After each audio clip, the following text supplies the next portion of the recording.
سلامونه ملګرو.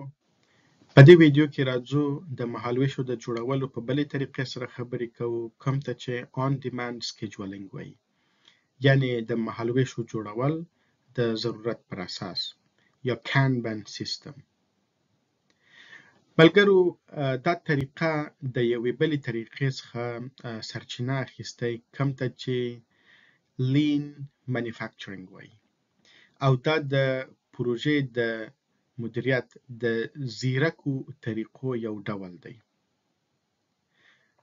اوس په دې باندې خبرې کوو چې دا طریقه عملاً په پروژه کې څرنګه ترسره کېږي.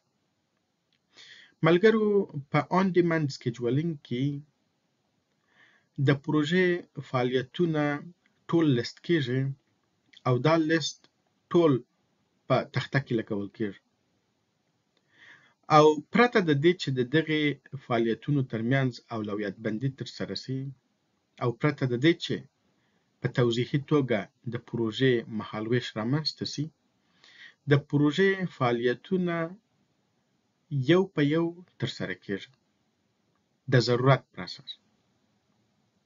او دا طریقه په هغو پروژو کې کارول کېږي کوم چې په تکمیلي او تدریجي توګه ترسره کېږي، او چیرې چې په اوله کې دا ممکنه نه وي چې د پروژې پای په توضیحي توګه توصیف شي.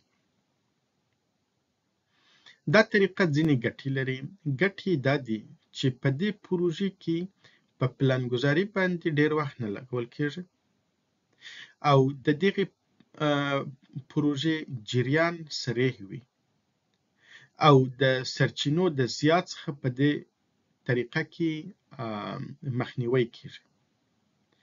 او تر ټولو مهمه دا چې په دې طریقه کې د پروژې ډله په دې باندې ډېر تمرکز کوي چې کار خلاص کړي، بلکې په دې باندې ډېر تمرکز نه کوي چې پلانګذاري دې وکړي او پلان شوي فعالیتونه دې په وخت او په ترتیب سره ترسره شي.